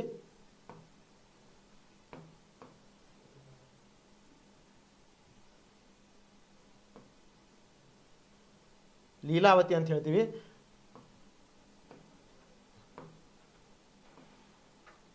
ಲೀಲಾವತಿ ಅಂತ ಹೇಳ್ತೀವಿ. ಈ ಲೀಲಾವತಿಯು ಸಹಿತ ಶಾಸನಗಳನ್ನು ಹೊರಡಿಸ್ತಾಳೆ. ಲೀಲಾವತಿ ಭಾರತಕ್ಕೆ ಬಂದಾಗ ಅಂದರೆ ಹಾಲನ ರಾಣಿಯಾಗಿ ಬಂದಾಗ ಹಾಲನ ಆಡಳಿತ ವ್ಯವಸ್ಥೆಯಲ್ಲಿ ಅನೇಕ ರೀತಿಯ ಸಹಾಯಗಳನ್ನು ಮಾಡ್ತಾಳೆ. ಈ ಲೀಲಾವತಿಯು ಸಹಿತ ಸಾಮ್ರಾಜ್ಯದಲ್ಲಿ ತನ್ನದೇ ಆದಂಥ ಸ್ಥಾನವನ್ನು ಹೊಂದಿದ್ದಕ್ಕಾಗಿ ನಾನು ಮೊದಲೇ ಹೇಳಿದ್ದೆ, ಈ ವಂಶಸ್ಥರು ಏನು ಮಾಡಿದ್ದಾರೆ ಅಂದರೆ ಸ್ತ್ರೀಯರಿಗೆ ತನ್ನದೇ ಆದಂಥ ಸ್ಥಾನಮಾನವನ್ನು ಕೊಡುವುದರ ಮುಖಾಂತರ ಆಡಳಿತದಲ್ಲಿಯೂ ಸಹಿತ ಇವರ ಸಹಾಯವನ್ನು ಪಡೆಯುತ್ತಿದ್ದರು.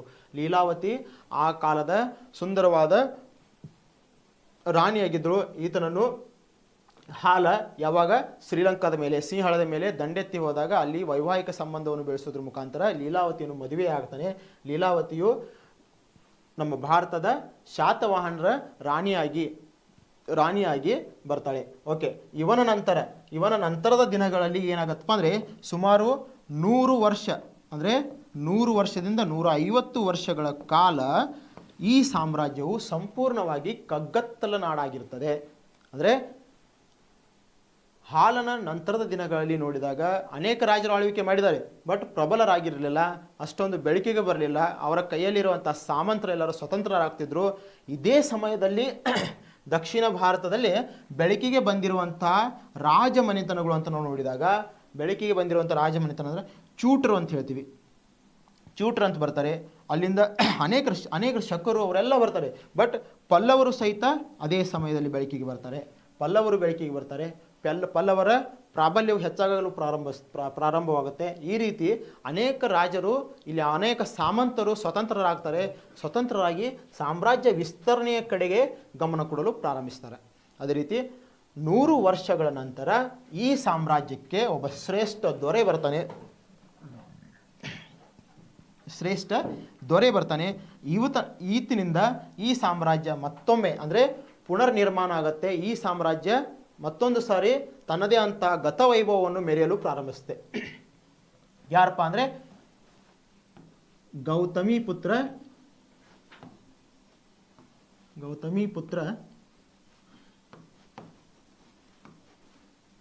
ಶಾತಕರ್ಣಿ ಅಂತ ಹೇಳ್ತೀವಿ.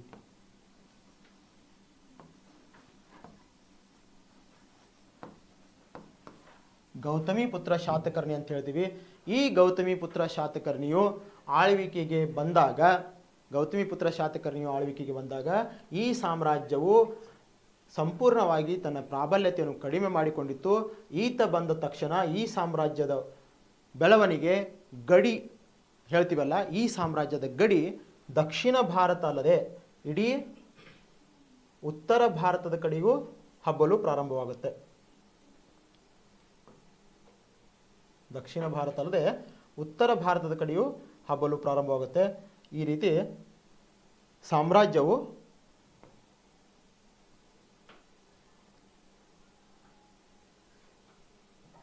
ದಕ್ಷಿಣ ಭಾರತದಿಂದ ಉತ್ತರದ ಭಾರತ ಕಡೆಗೂ ಹಬ್ಬತ್ತೆ. ಇಲ್ಲಿರುವಂತಹ ಹಿಮಾಲಯ ಪರ್ವತದವರೆಗೂ ಹೋಗುತ್ತೆ. ಹೀಗಾಗಿ ಸಮುದ್ರದ ತಟಗಳನ್ನು ಸಹಿತ ನೋಡುತ್ತೆ. ಈ ಸಾಮ್ರಾಜ್ಯವನ್ನು ನಾವು ನೋಡಿದಾಗ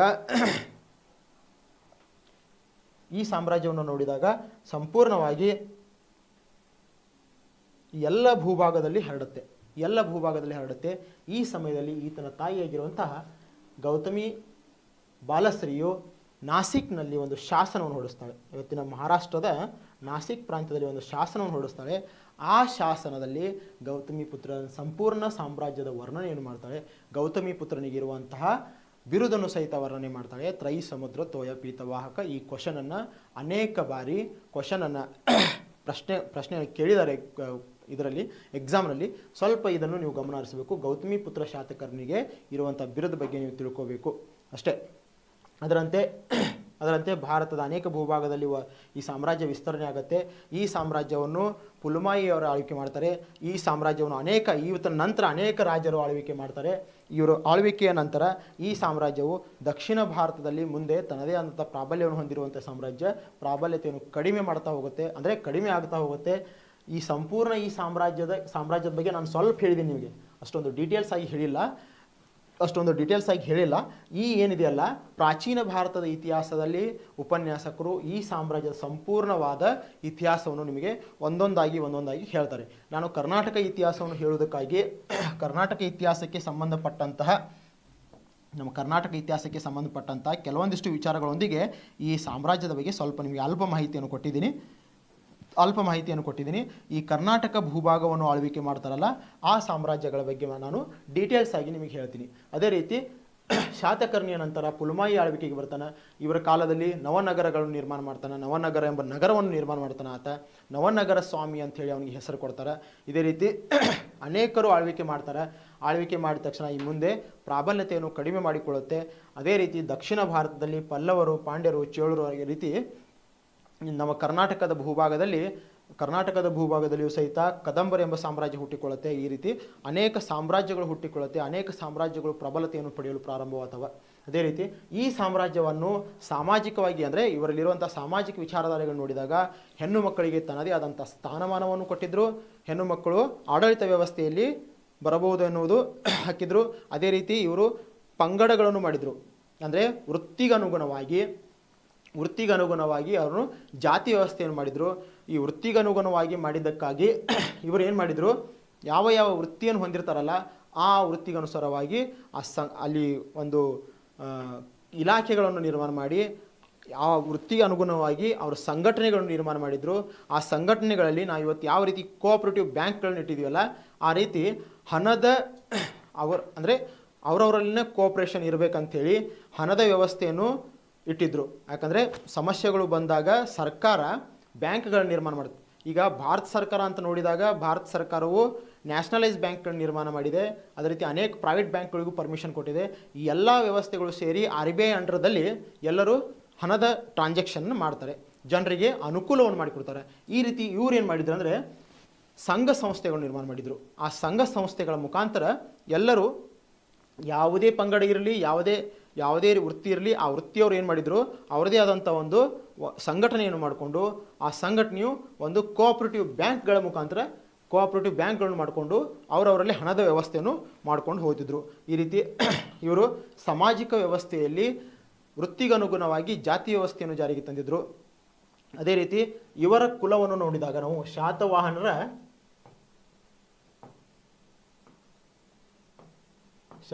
ಮೂಲದಲ್ಲಿ ಹೇಳ್ತಾರೆ. ಶಾತವಾಹನರ ಕುಲವನ್ನು ನೋಡಿದಾಗ ಇವರು ಮೂಲತಃ ಬ್ರಾಹ್ಮಣರಾಗಿದ್ದರು. ಹರತಿಪುತ್ರರು ಅಂತ ಹೇಳ್ತಾರೆ. ಇವರಿಗೆ ಹರತಿಪುತ್ರರು ಅಂತ ಹೇಳ್ತಾರೆ. ಇವರು ಮೂಲತಃ ಬ್ರಾಹ್ಮಣರಾಗಿದ್ದರು. ಬ್ರಾಹ್ಮಣರ ನಂತರ ಇವರು ಕ್ಷತ್ರಿಯ ವೃತ್ತಿಯನ್ನು ಪ್ರಾರಂಭಿಸ್ತಾರೆ. ಹೀಗಾಗಿ ಇವರು ಹಿಂದೂ ಧರ್ಮವನ್ನು ಅಷ್ಟೇ ಅಲ್ಲದೆ ಆ ಕಾಲದಲ್ಲಿ ಬೌದ್ಧ ಧರ್ಮಕ್ಕೂ ಸಹಿತ ಅಷ್ಟೇ ಪ್ರಚೋದನೆಯನ್ನು ನೀಡಿದರು.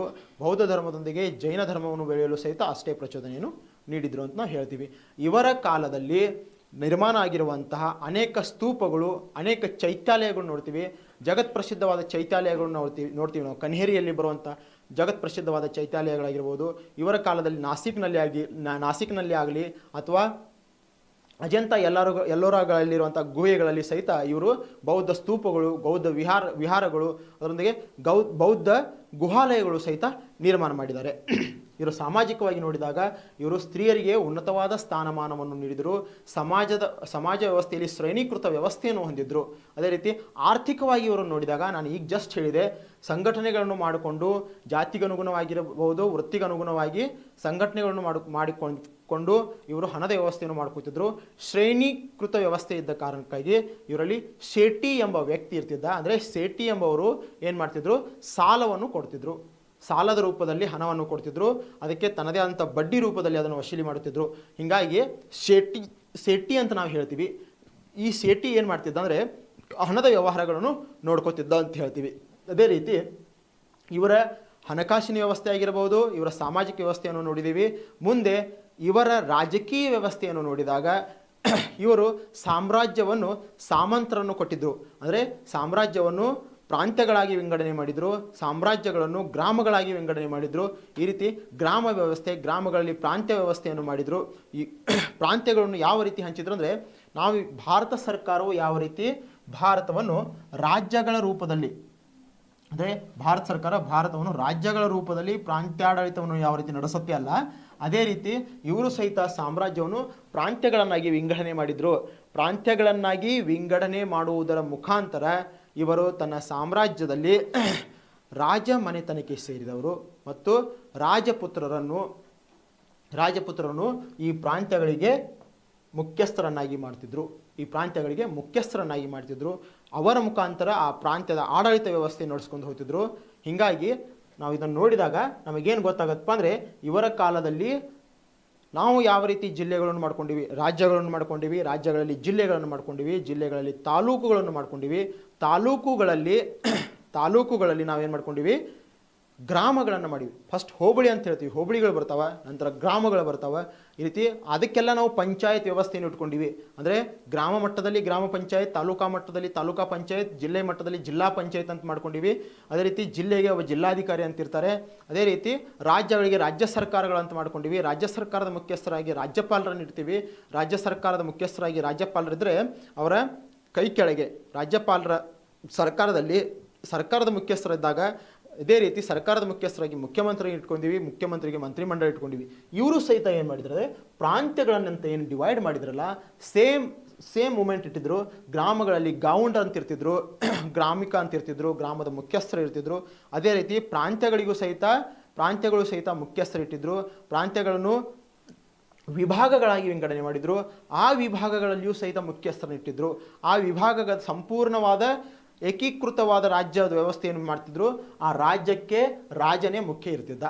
ಅಂದರೆ ರಾಜ್ಯದ ನ್ಯಾಯಾಂಗ ವ್ಯವಸ್ಥೆಗಾಗಲಿ, ರಾಜ್ಯದ ರಾಜಕೀಯ ವ್ಯವಸ್ಥೆಗಾಗಲಿ, ರಾಜ್ಯದ ಸಂಪೂರ್ಣ ವ್ಯವಸ್ಥೆಗೆ ರಾಜನೇ ಮುಖ್ಯನಾಗಿರ್ತಿದ್ದ. ಅಂದರೆ ಅವರಲ್ಲಿ ಆ ಸಮಯದಲ್ಲಿ ಪ್ರಜಾಪ್ರಭುತ್ವ ವ್ಯವಸ್ಥೆ ಇಲ್ಲಾಗಿತ್ತು, ಬಟ್ ರಾಜಪ್ರಭುತ್ವ ವ್ಯವಸ್ಥೆ ಇತ್ತು. ಹೀಗಾಗಿ ರಾಜರು ಈ ಸಾಮ್ರಾಜ್ಯದ ಮುಖ್ಯಸ್ಥರು ಇರ್ತಿದ್ರು. ರಾಜರಿಗೆ ಆಡಳಿತಾತ್ಮಕ ಸಹಾಯಕ್ಕಾಗಿ ಮಂತ್ರಿಮಂಡಲ ವ್ಯವಸ್ಥೆಯನ್ನು ಹೊಂದಿದ್ರು. ರಾಜರಿಗೆ ಆಡಳಿತಾತ್ಮಕ ಸಹಾಯಕ್ಕಾಗಿ ಮಂತ್ರಿಮಂಡಲ ವ್ಯವಸ್ಥೆಯನ್ನು ಹೊಂದಿದ್ರು.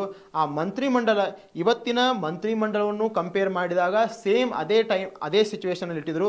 ಸಾರಿಗೆ ಸಂಪರ್ಕಕ್ಕೆ ಮಂತ್ರಿಮಂಡಲ ಇತ್ತು, ಅದೇ ರೀತಿ ಹಣಕಾಸಿನ ವ್ಯವಹಾರಕ್ಕೆ ಮಂತ್ರಿಮಂಡಲವಿತ್ತು, ಅದೇ ರೀತಿ ನ್ಯಾಯಾಂಗ ವ್ಯವಸ್ಥೆಗೆ ಮಂತ್ರಿಮಂಡಲ ಇತ್ತು, ಅದೇ ರೀತಿ ಪ್ರತಿಯೊಂದು ಇಲಾಖೆಗಳ ಅನುಗುಣವಾಗಿ ಮಂತ್ರಿಮಂಡಲವನ್ನು ಇಟ್ಕೊಂಡಿದ್ರು. ಅದೇ ರೀತಿ ಈ ವಂಶಸ್ಥರ ಮತ್ತೊಂದು ಅಂದರೆ, ನಾನು ಪ್ರತಿ ಸರಿ ಹೇಳಿದೆ, ಈ ವಂಶಸ್ಥರ ಆಡಳಿತ ವ್ಯವಸ್ಥೆಯಲ್ಲಿ ರಾಣಿಯರು ಭಾಗವಹಿಸುತ್ತಿದ್ದರು. ನ್ಯಾಯಾಂಗ ವ್ಯವಸ್ಥೆಯಲ್ಲಿ ರಾಣಿಯರು ಭಾಗವಹಿಸುತ್ತಿದ್ದರು. ಪ್ರಾಂತ್ಯದ ವ್ಯವಹಾರಗಳಲ್ಲಿಯೂ ಸಹಿತ ರಾಣಿಯರು ಭಾಗವಹಿಸುತ್ತಿದ್ದರು. ಇವರಲ್ಲಿ ಪಿತೃಪ್ರಧಾನ ಅಲ್ಲ, ಮಾತೃಪ್ರಧಾನ ವ್ಯವಸ್ಥೆ ಇತ್ತಂತ ನಾವು ಹೇಳ್ಬೋದು. ರಾಜರು ತನ್ನ ಹೆಸರಿನ ಮುಂದೆ ತನ್ನ ತಾಯಿಯಂದಿರ ಹೆಸರನ್ನು ಹಾಕಿಕೊಂಡು ಹೇಳ್ತಿದ್ರು. ಅದೇ ರೀತಿ ಇವರು ಆಡಳಿತಾತ್ಮಕವಾಗಿ ನೋಡಿದಾಗ ಆಡಳಿತ ವ್ಯವಸ್ಥೆಯಲ್ಲೂ ಸಹಿತ ಅವರಿಗೆ ಅನುಕೂಲ ಮಾಡಿಕೊಟ್ಟಿದ್ರು. ಆಡಳಿತ ವ್ಯವಸ್ಥೆಯಲ್ಲೂ ಸಹಿತ ರಾಣಿಯರಿಗೆ ಮತ್ತು ರಾಜಮಾತೆಯರಿಗೆ ಅನುಕೂಲ ಮಾಡಿಕೊಟ್ಟಿದ್ರು. ಅವರು ಸಹಿತ ಡಿಸಿಷನ್ಸ್ ತಗೋತಿದ್ರು. ಆ ಡಿಸಿಷನ್ಸನ್ನು ಇವರು ಇಂಪ್ಲಿಮೆಂಟ್ ಮಾಡ್ತಿದ್ರು ಅಂತ ಹೇಳ್ಬೋದು. ಇವರ ರಾಜಕೀಯ ವ್ಯವಹಾರವನ್ನು ನಾವು ನೋಡಿದಾಗ ಸಾಮ್ರಾಜ್ಯದ ವಿಸ್ತರಣೆಯಲ್ಲಿ ಮತ್ತೊಂದು ಇವರು ಸ್ಪೆಷಲ್ ಏನಂದರೆ, ಸುತ್ತಲಿನ ಎಲ್ಲ ರಾಜ ಮನೆತನಗಳೊಂದಿಗೆ ವ್ಯಾವಹಾರಿಕವಾಗಿ ಒಳ್ಳೆಯ ಸಂಬಂಧಗಳನ್ನು ಇಟ್ಕೊಂಡಿದ್ರು. ಅದೇ ರೀತಿ ವೈವಾಹಿಕ ಸಂಬಂಧಗಳನ್ನು ಇಟ್ಕೊಂಡಿದ್ರು. ಅದೇ ರೀತಿ ಇವರು ರಾಯಭಾರತ್ವ ವ್ಯವಸ್ಥೆಯನ್ನು ಇಟ್ಕೊಂಡಿದ್ರು. ಅಂದರೆ ಇವರ ಕಾಲದಲ್ಲಿ ಗುಪ್ತರು ಉತ್ತರ ಭಾರತವನ್ನು ಆಳ್ವಿಕೆ ಮಾಡ್ತಿದ್ರು, ಇವರು ದಕ್ಷಿಣ ಭಾರತವನ್ನು ಆಳ್ವಿಕೆ ಮಾಡ್ತಿದ್ರು. ಹೀಗಾಗಿ ದಕ್ಷಿಣ ಭಾರತದಿಂದ ಉತ್ತರ ಭಾರತಕ್ಕೆ ಗುಪ್ತರ ಸಾಮ್ರಾಜ್ಯಕ್ಕೆ ಇವರು ರಾಯಭಾರಿಯನ್ನು ಕಳಿಸಿದ್ರು. ಅದೇ ರೀತಿ ಗುಪ್ತರು ಸಹಿತ ಕಾಳಿದಾಸ ಎಂಬ ವ್ಯಕ್ತಿಯನ್ನು ಇವರ ಸಾಮ್ರಾಜ್ಯಕ್ಕೆ ರಾಯಭಾರಿಯಾಗಿ ಕಳಿಸಿದ್ದ. ಕಾಳಿದಾಸ ಅಂದ ತಕ್ಷಣ ಶಾಕುಂತಲೆಯ ಕಾಳಿದಾಸ ಅಲ್ಲ, ಈತ ಆ ಸಮಯದ ಬೇರೆ ಕಾಳಿದಾಸ. ಈತನು ಸಹಿತ ಗುಪ್ತರ ಸಾಮ್ರಾಜ್ಯದಿಂದ ಶಾತವಾಹನರ ಸಾಮ್ರಾಜ್ಯಕ್ಕೆ ರಾಯಭಾರಿಯಾಗಿ ಬಂದಿದ್ದ. ಹೀಗಾಗಿ ಇವರ ಕಾಲದಲ್ಲಿ ರಾಯಭಾರತ್ವ ವ್ಯವಸ್ಥೆಯನ್ನು ಹೊಂದಿದ್ರು. ಇಷ್ಟೇ ಅಲ್ಲ, ವಿದೇಶಿ ವ್ಯಾಪಾರ ವ್ಯವಹಾರಗಳನ್ನು ಸಹಿತ ಹೊಂದಿದ್ರು. ಇವರು ವಿದೇಶಿ ವ್ಯಾಪಾರ ವ್ಯವಹಾರಗಳನ್ನು ಹೊಂದಿದ್ರು. ಇವರ ರಾಜಕೀಯ ವ್ಯವಸ್ಥೆಯನ್ನು ನೋಡಿದಾಗ ನಮಗೆ ಗೊತ್ತಾಗುತ್ತೆ, ವಿದೇಶಿ ವ್ಯಾಪಾರ ವ್ಯವಹಾರಗಳನ್ನು ಹೊಂದಿದ್ರು. ಇವರು ಸಾಮ್ರಾಜ್ಯವನ್ನು ಮೊಟ್ಟ ಮೊದಲ ಬಾರಿಗೆ ದಕ್ಷಿಣ ಭಾರತದಲ್ಲಿ ಏನು ಸ್ಥಾಪನೆ ಮಾಡಿದ್ರಲ್ಲ, ಇದರ ಸ್ಫೂರ್ತಿ ಅಂತ ನಾವು ನೋಡಿದಾಗ ದಕ್ಷಿಣ ಭಾರತೀಯರಿಗೆ ಅವತ್ತಿಳಿತು, ನಾವು ಸಹಿತ ಸ್ವತಂತ್ರ ರಾಜ್ಯ ಮಾಡಬಹುದು, ನಾವು ಸಹಿತ ಸ್ವತಂತ್ರ ಆಡಳಿತವನ್ನು ಹೊಂದಬಹುದು ಅನ್ನೋದು ಇವರಿಗೆ ಗೊತ್ತಾಯಿತು. ಹೀಗಾಗಿ ಈ ಸಾಮ್ರಾಜ್ಯದವರು ದಕ್ಷಿಣ ಭಾರತದ ರಾಜ್ಯ ವ್ಯವಸ್ಥೆಗೆ ಅಡಿಪಾಯವನ್ನು ಹಾಕಿದರು. ದಕ್ಷಿಣ ಭಾರತದ ರಾಜ್ಯ ವ್ಯವಸ್ಥೆಗೆ ಅಡಿಪಾಯವನ್ನು ಹಾಕಿದರು. ಹೀಗಾಗಿ ದಕ್ಷಿಣ ಭಾರತದ ಮೊದಲ ರಾಜ ಮನೆತನ ಆಯಿತು. ಇನ್ನು ಇದರ ಮುಂದೆ ನಾನು ನಿಮಗೆ ಶಾತವಾಹನರ ಬಗ್ಗೆ ಅಷ್ಟೊಂದು ಡೀಟೇಲ್ ಆಗಿ ಹೇಳಿಲ್ಲ, ಕಾರಣ ಅದು ಪ್ರಾಚೀನ ಭಾರತ ಇತಿಹಾಸದಲ್ಲಿ ಸ್ಪಷ್ಟವಾಗಿ ಪ್ರಾಚೀನ ಭಾರತದ ಇತಿಹಾಸದ ಶಿಕ್ಷಕರು ಸಂಪೂರ್ಣವಾಗಿ ಹೇಳ್ತಾರೆ. ನಾನು ಜಸ್ಟ್ ಅವ್ರ ಇಂಟ್ರೊಡ್ಯೂಷನ್ ಕೊಟ್ಟಿದ್ದೀನಿ. ನೆಕ್ಸ್ಟ್ ಹೇಳಬೇಕಂದ್ರೆ ಮುಂದಿನ ಕ್ಲಾಸಿನಲ್ಲಿ ನಾವು ಪ್ರಾರಂಭಿಸಬೇಕಾದಂತಹ ವಿಷಯ ಏನಪ್ಪ ಅಂದರೆ ಕದಂಬರಿಂದ ಪ್ರಾರಂಭವಾಗುತ್ತೆ. ಕದಂಬರು ಕರ್ನಾಟಕದ ಮೊಟ್ಟ